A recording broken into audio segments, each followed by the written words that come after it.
मुझे बेटी के रूप में पाना है तो कोई साधारण बात नहीं हो सकती।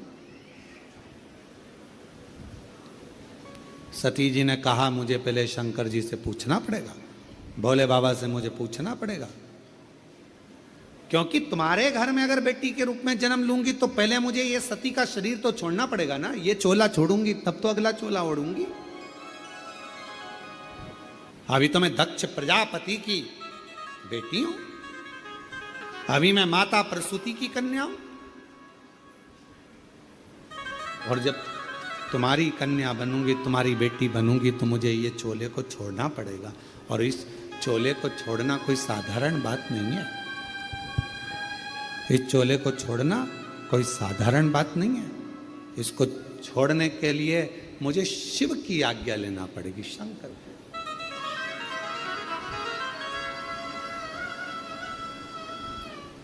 आप तप में लगे रहो, मैं शिव से पूछता। सती मैया गई भगवान देवादिदेव महादेव के पास में, भगवान शंकर के पास में और भगवान शिव जी के पास में जाकर मां सती बैठ गई।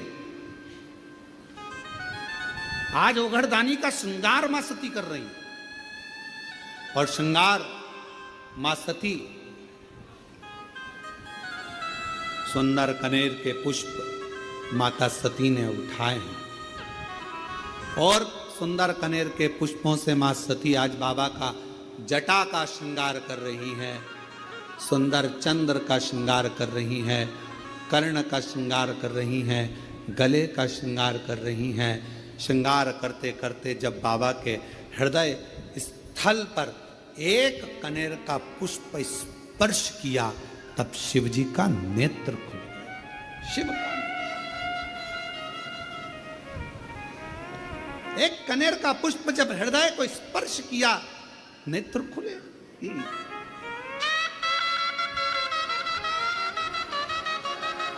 कितना सुंदर कहा है। शिव महापुराण की कथा वर्णन करती है, यदि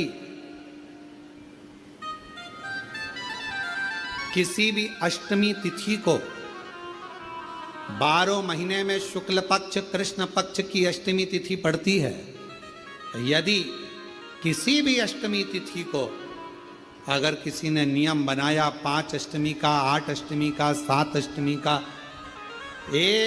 7 अष्टमी का, एक कनेर का पुष्प शिवजी के शिवलिंग को समर्पित करना, अशोक सुंदरी के स्पर्श करना, और जो जलाधारी होती है, जैसे ये शिवलिंग है, ये जलाधारी है, तो पहले शिवलिंग पर स्पर्श, फिर अशोक सुंदरी का स्पर्श, फिर जलाधारी पर कनेर का पुष्प शिव जी की ओर मुख कर कर, अर्थात जैसे मानो ये कनेर का पुष्प है, तो ऐसा शिवलिंग का स्पर्श करते हुए जलाधारी पर जो समर्पित करता है, भगवान शंकर उसके मन की कामना को पूर्ण जरूर करते हैं। एक कनेर का पुष्प,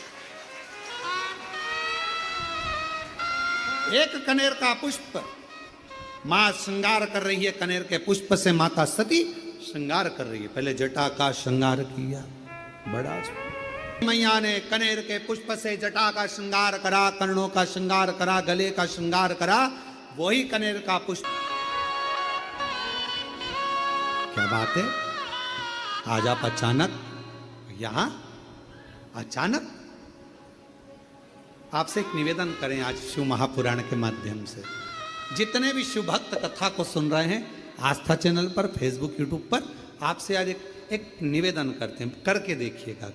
रोज मंदिर जाते हो, रोज जल चढ़ाते हो, रोज झाड़ू पोछा भी लगाते हो, रोज तुम कुछ ना कुछ जो रोज करते हो ना, रोज प्रतिदिन जो करते हो, कभी कभी हफ्ते में, महीने में एक बार थोड़ा सा बदल कर देखो, थोड़ा सा। रोज झाड़ू लगाते हो, पोछा लगाते हो, आज बाबा का थोड़ा श्रृंगार करो। रोज फूल लेकर जाते हो, बेलपत्र लेकर जाते हो, आज घर पे थोड़ा सा चंदन घिसो, थोड़ा चंदन। किसके लिए घिस रही हो? जम के बोलो जरा, अपने भोले बाबा।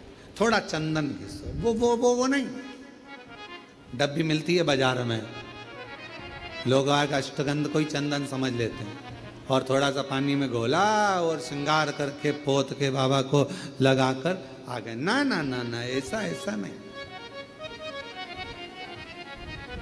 थोड़ा 2 बूंद पानी डालकर थोड़ा सा फिर चंदन को धीरे धीरे घिस रहे हो।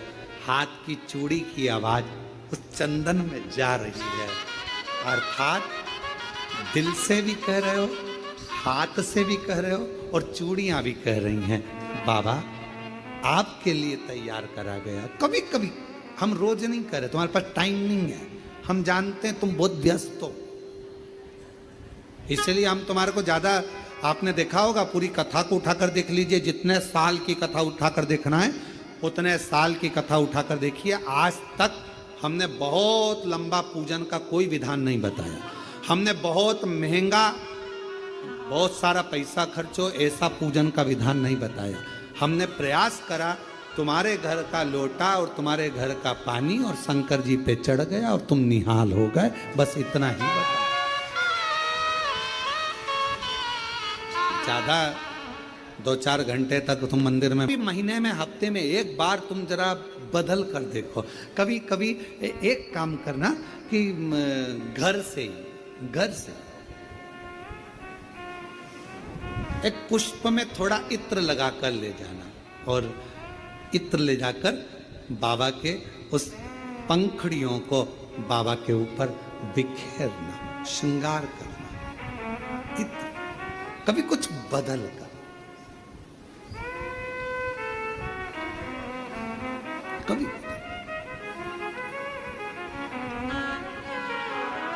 थोड़ा सा। आज सती मैया ने जैसे ही कनेर का पुष्प का स्पर्श किया, शिव जी के नेत्र खुले। क्यों? रोज जल चढ़ता था, रोज श्रृंगार होता था, पर कनेर पुष्प से कभी माता सती ने हृदय का स्पर्श नहीं कराया था, जो आज करा दिया। बदल कर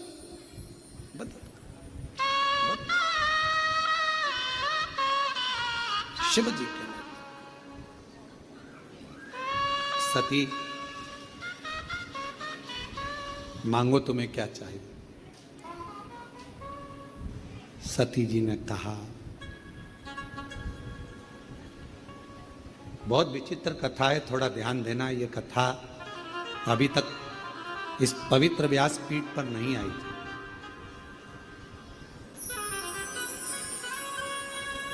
रामायण किस किसने सुनी है? सबने सुनी है। रामायण किस किसने पढ़ी है? सबने पढ़ी है। आप लोगों को मालूम होगा कि राम जी को वन किसने भेजा था? वचन किसने मांगा था?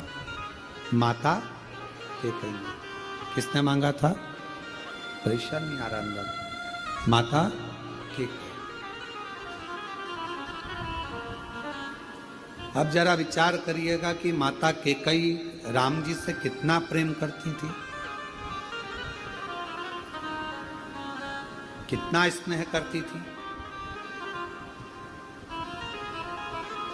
पर माता कैकेयी ने राम जी को वन क्यों भेजा?